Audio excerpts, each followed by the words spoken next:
to the Gemini. Tell me how they mad because I'm sleeping with the demon dogs. Silence of the flames, now we friends, I was just that. No feelings, but I feel like you lost that.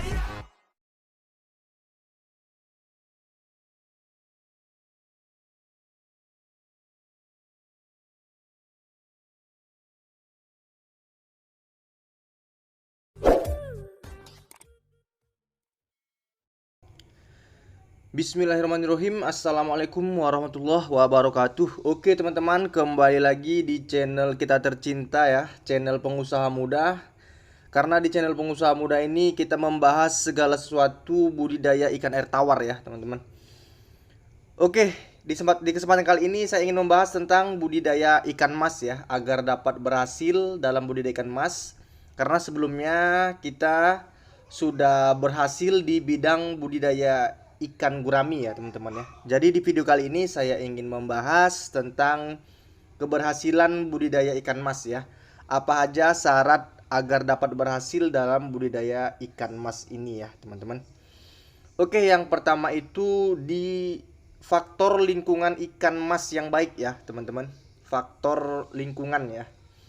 Syarat lingkungan budidaya ikan mas itu harus daerah kolam harus berada di ketinggian antara 150 sampai 600 meter di atas permukaan laut ya teman-teman.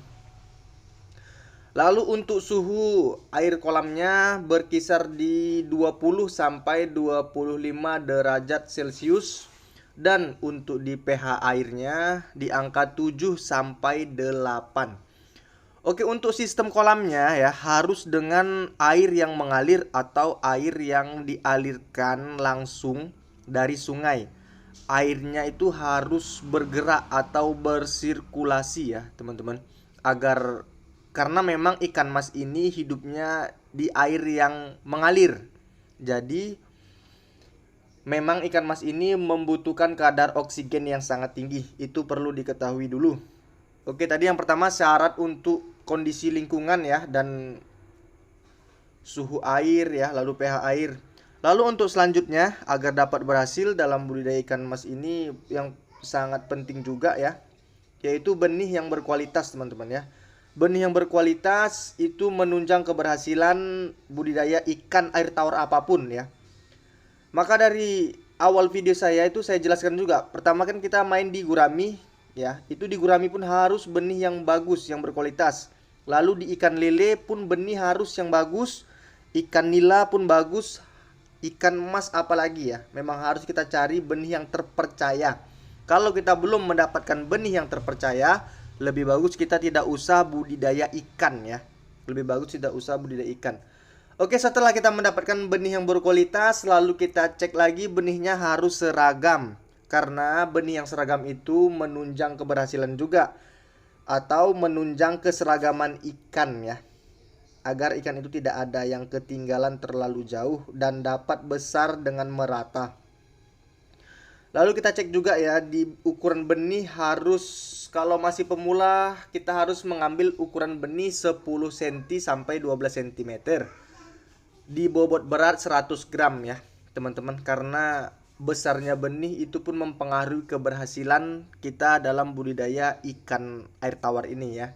Jadi kalau untuk pemula tidak usah ragu kita mengeluarkan budget yang sedikit besar untuk membeli benih, karena itu yang sangat penting ya untuk menunjang kita berhasil ikan itu sampai panen teman-teman. Setelah kita mendapatkan benih yang berkualitas, lalu ukuran seragam, lincah dan agresif ya, ukurannya pun harus sedikit lebih besar ya.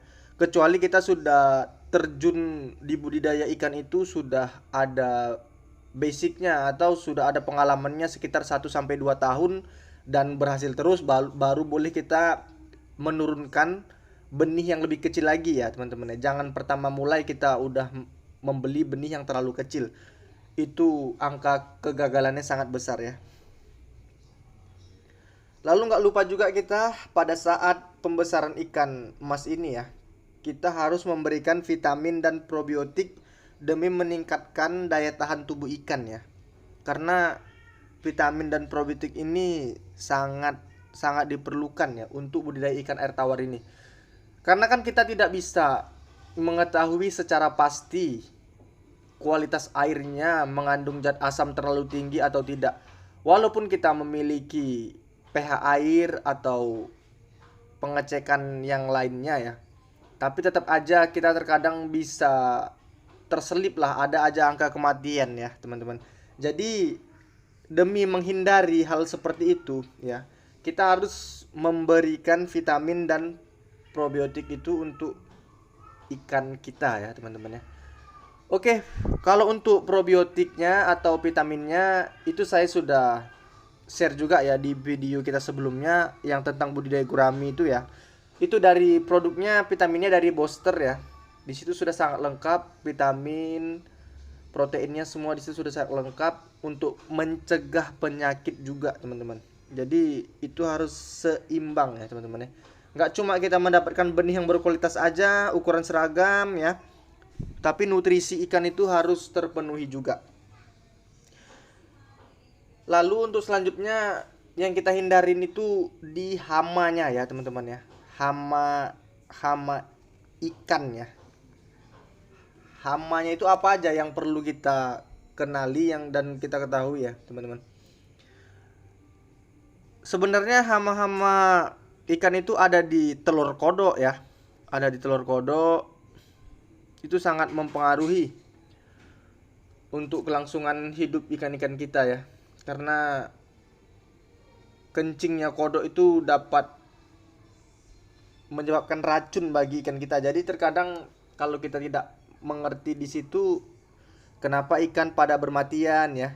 Jadi hal-hal sepele itu yang tidak kita ketahui itu bisa sangat fatal untuk kelangsungan hidup ikan kita.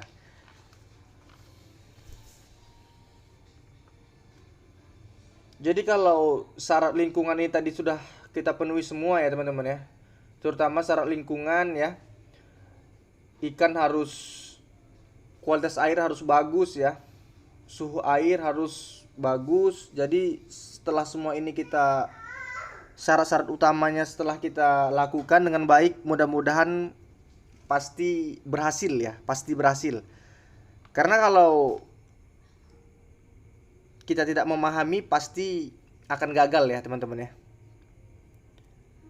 Oke, mudah-mudahan di video kali ini dapat bermanfaat, bisa menginspirasi lagi buat teman-teman ya. Jadi lebih bersemangat lagi dalam berbudidaya ikan air tawarnya, mau itu ikan gurami ya, mau itu ikan nila, mau itu ikan lele ataupun ikan mas. Karena di sini kita bahas semua ya teman-teman ya. Oke, salam sukses dari saya pengusaha muda. Assalamualaikum warahmatullahi wabarakatuh.